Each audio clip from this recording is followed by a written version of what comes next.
Hello everyone, my name is Manju Sarakar and today we are going to study Democratic Politics, Chapter 5th, Working of Institutions. In this chapter, we will know the working institutions, the political institutions we are talking. So, institutions, as I have told you before, कि legislature, executives and judiciary, इनकी जो working है वहाँ politics में वो क्या है, ये हमारे इंस्टीट्यूशंस हैं, इनकी वर्किंग को हम इस चैप्टर में समझेंगे। तो जो भी प्रोसेस है वो पॉलिसी कैसे पॉलिसी पर किसी भी पॉलिसी पर कैसे डिसीज़न लिया जाता है, ये प्रोसेस का फर्स्ट एग्जांपल आपके बुक में दिया हुआ है।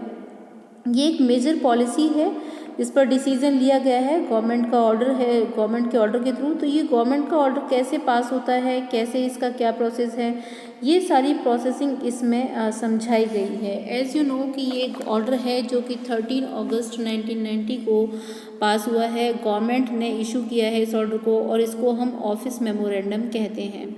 जितने भी ऑर्डर गवर्नमेंट के होते हैं उन सब में एक नंबर होता है एंड इस जो कि OM नंबर के थ्रू जाना जाता है। डेट एंड जॉइंट सेक्रेटरी जो है डिपार्टमेंट के of personnel and training in the Ministry of the Personnel, Public Governance and the Pensions signed the order. It also quite short and barely on one page. It looked like an ordinary circular or notice that you may have seen in schools. जहाँ तक है आप लोग देखते ही रहते हैं कि जो नोटिस निकलता है स्कूल्स में इसी टाइप से जो है, ये बहुत ब्रीफ में गवर्नमेंट का ये ऑर्डर इशू किया जाता है ना। तो ऐसे तो क्या है कि जिसका ये एग्जांपल दिया गया है, इससे भी पहले हज़ारों सैकड़ों ऑर्डर जो हैं एवरीडे पास किए जाते हैं, इशू किए जाते हैं गवर्नमेंट की तरफ से। लेकिन कुछ इंपॉर्टेंट ऐसे होते हैं जिसका कि एग्जाम्पल इसमें दिया है कि जिस पर ये कई सालों तक कंट्रोवर्सी होती रहती है ना। तो ऐसे ही एक ऑर्डर का आपको यहाँ पर एग्जाम्पल दिया जा रहा है कि ऐसा इस डिसीजन में ऐसा क्या है कि जिस पर इतनी सालों तक कंट्रोवर्सी चली। तो ये जो एक ऑर्डर है, ये जो पॉलिसी पर डिसीज़न लिया गया है ना, तो इसके अनुसार, इसके अकॉर्डिंग 27% जो वैकेंसीज़ हैं सिविल पोर्ट्स में और सर्विसेज में, ये गवर्नमेंट के अंडर जो आती हैं, इनको रिज़र्व कर दिया गया है SC/BC के लिए, means socially educationally backward classes के लिए। और SC/BC एक अनदर नेम है उन लोगों के लिए जो कि ऐसी कास्ट से बिलोंग करते हैं जिनको कि बैकवर्ड माना जाता है। तो ये जो बेनिफिट है जो जॉब रिजर्वेशन के लिए है ना, और हालांकि अभी तक तो शेड्यूल कास्ट और शेड्यूल ट्राइब्स के लिए ये अवेलेबिलिटी थी एंड नाउ न्यू कैटेगरी भी ये की गई है जिसका नाम है SC/BC, ये इंट्रोड्यूस किया गया है इसको। और ये उन लोगों के लिए है जो बैकवर्ड क्लास से बिलोंग करते हैं, उनको 27% कोटा जो है ये जॉब गवर्नमेंट जॉब में दिया गया है। तो ये डिसीज़न कौन लेता है, ये ऑर्डर जो है, ये मेमोरेंडम किसने इशू किया है, ये ऑफिस मेमोरेंडम, तो ये सारे डिसीजंस मेकर कौन हैं, ये सारे प्रोसेस को हम इसमें समझेंगे। तो क्या होता है कि जो कुछ ऑर्डर ऐसे होते हैं कि जो इशू किए जाते हैं, है ना, तो sometimes led to the country wide protest and some of the protest are violent. As a result, issue becomes the most debated in the media and with different views and opinions. तो appeal to implementation the order. So यहाँ पर आप देखेंगे कि some persons and associations filed number of cases in court against this order. So and they appeal to declare the order invalid and stop its implementation, as you can see in this your book. And courts intervene करता है फिर उसमें और modification के लिए order देता है। तो जैसे कि डिसीज़न मेकर में हमने देखा कौन कौन डिसीज़न लेता है, तो जो प्रेसिडेंट होते हैं, प्रेसिडेंट होता है स्टेट का head and highest formally authority होता है कंट्री में, एंड जो प्राइम मिनिस्टर होता है वो गवर्नमेंट का हेड होता है। एक्चुअली जो एक्सरसाइज यानी कि पावर जो होती हैं उसी के हाथ में होती हैं। He takes most of decisions in the cabinet meetings and parliament is also there. Parliament के 2 हाउसेज होते हैं, Lok Sabha and Rajya Sabha. So these institutions are compulsory to take any decision. So यहाँ पर देखा आपने कि जैसे ये जो ऑफिस मेमोरेंडम है ना, ये इसमें बहुत सारे इवेंट्स की जैसे एक चेन है। जैसे गवर्नमेंट ऑफ इंडिया ने अपॉइंट किया था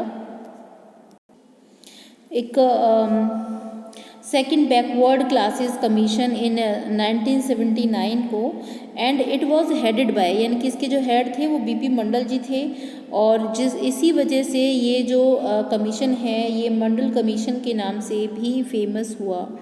एंड इसमें ये कहा इनसे उसके लिए सोशली जो एजुकेशनली बैकवर्ड क्लासेस हैं, है ना, उनके क्राइटेरिया के लिए इसमें जो भी इंस्ट्रक्शंस थे वो दिए गए, रिकमेंडेशंस दी गई इस कमीशन के द्वारा कि जो भी स्टेप्स लिए गए। तो यहाँ आप देखेंगे कि जो कमीशन है उसने अपनी रिपोर्ट 1980 में दी and made many recommendations, and one of these was that, उन्हीं में से एक ये 27% गवर्नमेंट जॉब को रिजर्व करने वाला भी था। And the report and recommendations were discussed in the parliament. बहुत सही कई सालों तक पार्लियामेंट में पार्टीज आई गई, है ना, और डिमांड भी की गई इस कमीशन की जो रिकमेंडेशंस थी उसकी इम्प्लीमेंटेशन के लिए। तो लोकसभा में जो 1989 में, आप इस पॉइंट को नोट कर लीजिए कि 1979 में ये कमीशन बनाया गया, 1980 में उन्होंने recommendations the, these improvements must be taken, and 1989 में, यानी कि पूरे 9 साल लगे, पार्लियामेंट में बहुत बहस हुई, डिबेट हुई, पार्टी आई और गई। और 1989 में जो इलेक्शन हुए सो लोकसभा के, उसमें आप देखेंगे कि इलेक्शन मैनिफेस्टो में जनता दल ने ये प्रॉमिस किया था कि यदि उनको वोट दिया जाता है और यदि वो पावर में आते हैं तो वो मंडल कमीशन की रिपोर्ट को इम्प्लीमेंट करेंगे, है ना। तो जनता दल ने जब गवर्नमेंट बनाई आफ्टर इलेक्शन, तो जो बीपी सिंह थे जब वो प्राइम मिनिस्टर बने तो several development took place after that. तो ये जो डेवलपमेंट हुए उनमें से एक ये प्रोसेस भी था कि the president of India is in his address to the parliament announced the intentions of the government to implement the recommendations of the Mandal Commission, and 6 August 1990 को union cabinet took a formal decision implement the recommendations, and next day Prime Minister VP Singh informed the parliament about this decision, and through a statement in both houses, as you know, Lok Sabha and Rajya Sabha, and decision of the cabinet जो था वो जो decision था cabinet का वो send कर दिया गया department of the personal and training को। और वहाँ पर जो आपको पता है कि जो परमानेंट जो एग्जीक्यूटिव्स होते हैं they draft an order in line with the cabinet decision and took the minister's approval, and officer भी उस पर जो है यूनियन गवर्नमेंट के बिहाफ पर एक साइन करता है। and the next few months this was the most hoted debate issues in the country, and newspaper magazines इन सब में different views जो थे लोगों के इशू होने लगे।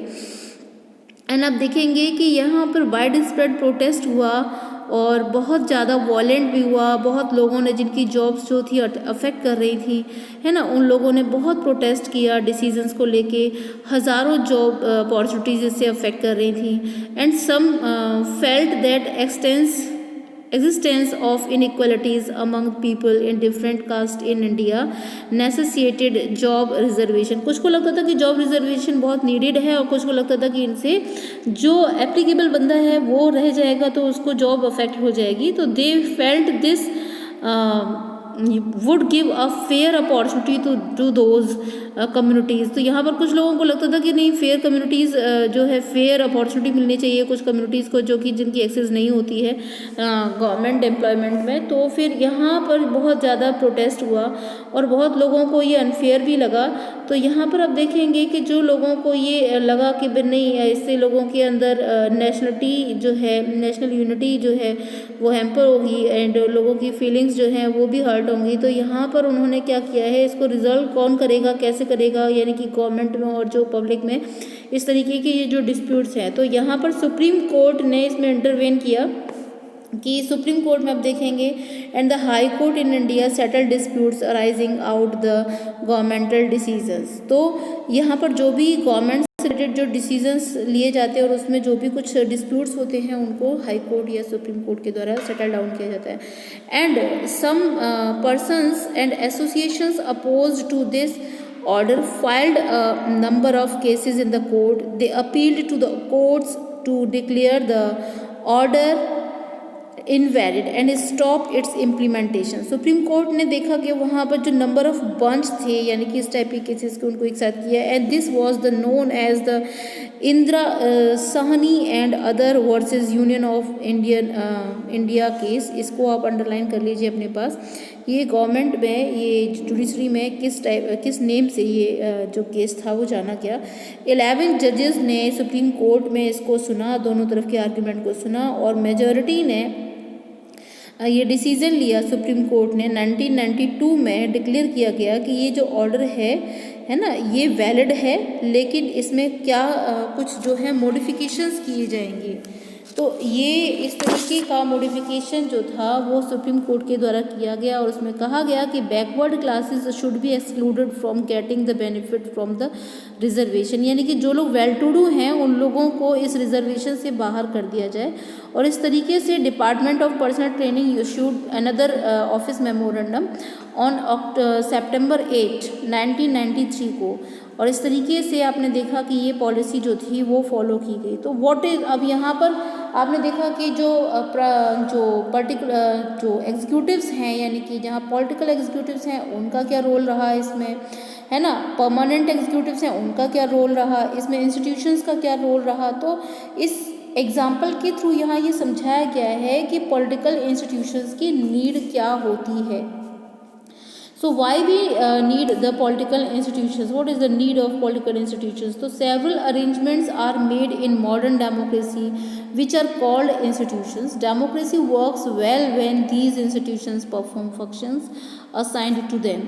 And institutions involve meetings, जैसा कि आपने अभी इस एग्जाम्पल में समझा कि जो कमिटीज़ हैं, रूटीन्स हैं, ये सारे जो हैं जो मीटिंग्स होती हैं ये सभी जो है इंस्टीट्यूशंस में के थ्रू की जाती हैं। And some of delay and complications are introduced by the institution are very useful as they provide an opportunity for a wider set of people to be consulted.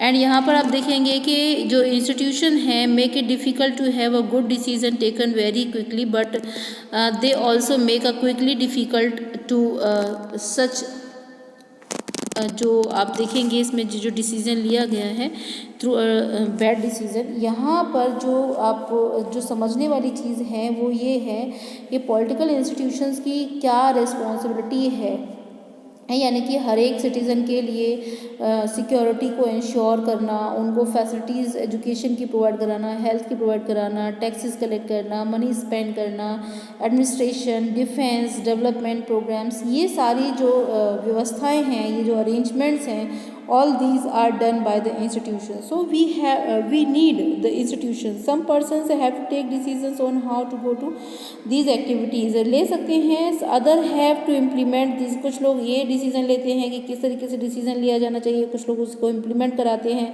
और कुछ इंस्टीट्यूशंस ऐसे होते हैं जो अगर डिस्प्यूट अराइज होता है तो उस डिस्प्यूट को भी सॉल्व करते हैं। So as you know, legislative, executive and judiciary के बारे में हम बात कर रहे हैं। And there should be institutions to determine what is right and what is wrong. It is important that everyone should know how is responsible for doing it, what, and it is also important that these activities keep taking place if the person is in key position change. Here you can understand कि अगर मान लीजिए कोई party change होती है ना, उस duration में who will take the decision, the political जो एम्प्लॉयज़ हैं, पॉलिटिकल एग्जीक्यूटिव्स हैं, these are change according to the time period. And political जो आपके परमानेंट एग्जीक्यूटिव्स हैं, है ना, ये क्या लेते हैं, उनके बिहाफ पर डिसीजंस को है इम्प्लीमेंट कराते हैं। तो यहाँ पर civil servants, prime minister, supreme court, सबका क्या रोल रहा है इसमें आपने इसको अच्छे से समझा, है ना, कि इसीलिए इसके बेस पर हम ये कह सकते हैं कि what is the need of political institutions. तो यहाँ पर जो सबसे मैंने पहले आपको स्टार्टिंग में बताया था कि इसमें प्रेसिडेंट, प्राइम मिनिस्टर और इसमें पार्लियामेंट का किसी भी जो ऑफिस मेमोरेंडम के इशू होने में जो रोल रहता है, तो सबसे पहले हम देखते हैं पार्लियामेंट की फंक्शनिंग के बारे में। कि पार्लियामेंट क्या है। सबसे पहले आपने देखा कि जो एग्जाम्पल दिया गया था आपको ऑफिस मेमोरेंडम का, उसमें पार्लियामेंट का रोल क्या था वो आपने देखा होगा, याद होगा आपको। तो जो पॉइंट है उसमें आपने देखा कि जो फिर से यहाँ पे एक रिमाइंडर कर लेते हैं कि जो report of the Mandal commission was discussed, ये पार्लियामेंट में की गई थी, and the president of India mention in his speech, वो भी उसमें किया गया था। And the prime minister made जो भी इन्होंने इसको बनाया रोल को, इसको ऑर्डर को, है ना। और the decision was not directly taken in the parliament but parliamentary discussion on the report influence the shape and decision of the government. तो यहाँ पर इस तरीके से आपने देखा कि पार्लियामेंट का क्या रोल है, लेकिन इसके बेस पर फिर भी हम ये कहते हैं कि भाई क्या इम्पोर्टेंस है पार्लियामेंट की, क्यों इसकी क्या ज़रूरत है पार्लियामेंट की। तो यहाँ पर हम देखेंगे कि सबसे पहले इसकी लेजिस्लेटिव पावर्स के बारे में देखेंगे कि पार्लियामेंट क्या करता है, कि जो पार्लियामेंट है वो फाइनल अथॉरिटी है लॉ मेकिंग को लेकर, फाइनल अथॉरिटी है लॉ मेकिंग को लेकर, है ना। तो यहाँ पर आप देखेंगे कि this task of law making और legislation is so crucial that these assemblies are called legislature.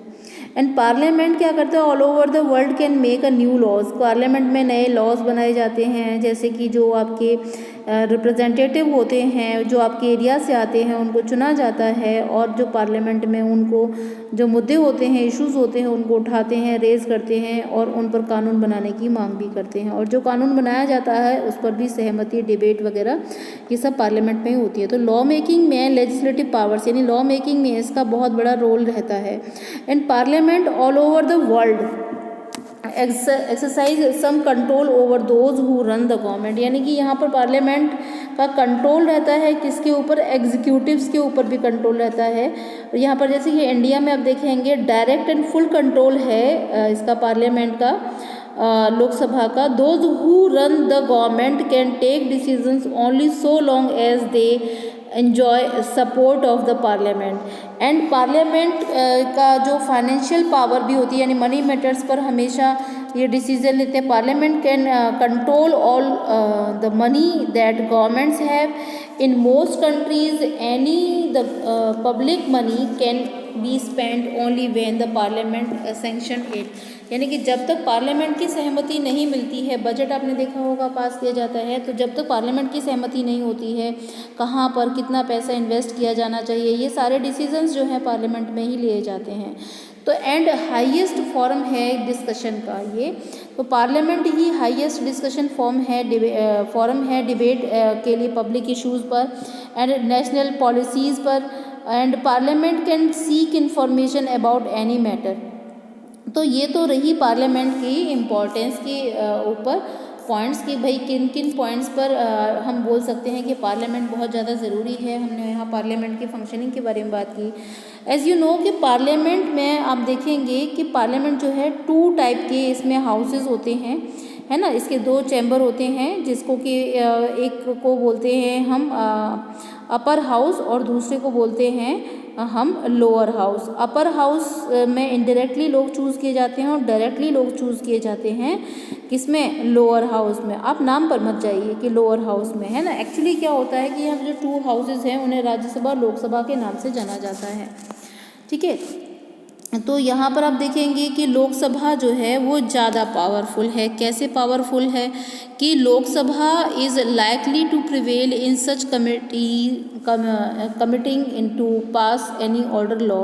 तो यहाँ पर आप देखेंगे कि दोनों हाउसेज में, राज्यसभा और लोकसभा में, लोअर हाउस जो है ज़्यादा पावरफुल है। हाउ, तो any ordinary law needs to be passed by both house, दोनों ही हाउस में पास होना चाहिए।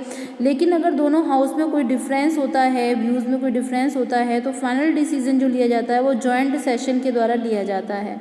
दोनों हाउसेस के जो एक साथ बैठकर ये फिर डिसीजन लेते हैं। लेकिन क्योंकि लार्ज नंबर जो होते हैं वो लोकसभा से होते हैं, तो इसीलिए जो लोकसभा का जो डिसीजन होता है वही ज़्यादा मान्य होता है। तो लोकसभा के हाथ में मनी मैटर से रिलेटेड भी ज़्यादा पावर्स होती हैं। तो once the Lok Sabha passes the budget of the government and any other money related law, Rajya Sabha can not reject it. केवल 14 डेज के लिए उसको डिले कर सकती है, उसमें चेंजेस के लिए सजेस्ट कर सकती है, बट लोकसभा ज़रूरी नहीं है कि उन चेंजेस को माने। तो Lok Sabha is more powerful due to money matters also. And सब इम्पॉर्टेंटली आप देखेंगे कि लोकसभा काउंसिल मिनिस्टर्स को भी कंट्रोल कर सकती है। Only a person who enjoys the support of the majority of the members in the Lok Sabha, यानी कोई भी व्यक्ति एग्जिस्ट तभी तक कर सकता है जब तक कि उसको लोकसभा की जो है सपोर्ट मिली हुई है, क्योंकि Lok Sabha is appointed the prime minister. यहाँ पर जो लोकसभा के मेंबर्स हैं उनके द्वारा प्राइम मिनिस्टर को अपॉइंट किया जाता है। If the majority of the Lok Sabha members से दे हैव नो कॉन्फिडेंस तो of in the council of ministers, all ministers including the prime minister have to quit and the Rajya Sabha does not have this power. So in this way we can say कि Lok Sabha is more powerful than Rajya Sabha।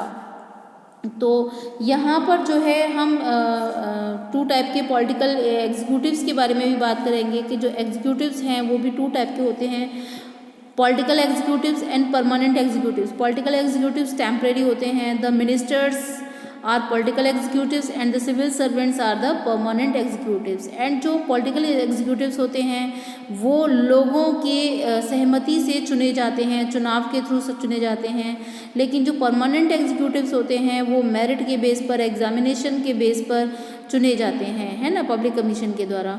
And this जो political executives होते हैं वो 5 years के लिए चुने जाते हैं। एंड जो परमानेंट एग्जीक्यूटिव्स होते हैं उनकी एक रिटायरमेंट की एज डिसाइड की जाती है। एंड जो पॉलिटिकल एग्जीक्यूटिव्स होते हैं वो डायरेक्टली अकाउंटेबल लोगों के लिए आंसरेबल होते हैं, और जो परमानेंट एग्जीक्यूटिव्स होते हैं वो केवल जो आपके पॉलिटिकल एग्जीक्यूटिव्स होते हैं उनके डिसीजंस को फॉलो करते हैं, है ना, और ये लोगों के लिए डायरेक्टली आंसरेबल नहीं होते हैं, क्योंकि लोगों की विश के अकॉर्डिंग चुने हुए लोग जो हैं पॉलिटिकल एग्जीक्यूटिव्स होते हैं, so they are answerable for the people and यही ज़्यादा पावरफुल भी होते हैं। So this was the difference between the political executives and permanent executives. So in the next video we will know about the Prime Minister and his power, President and his power, and the judiciary. So watch next video and thanks for watching.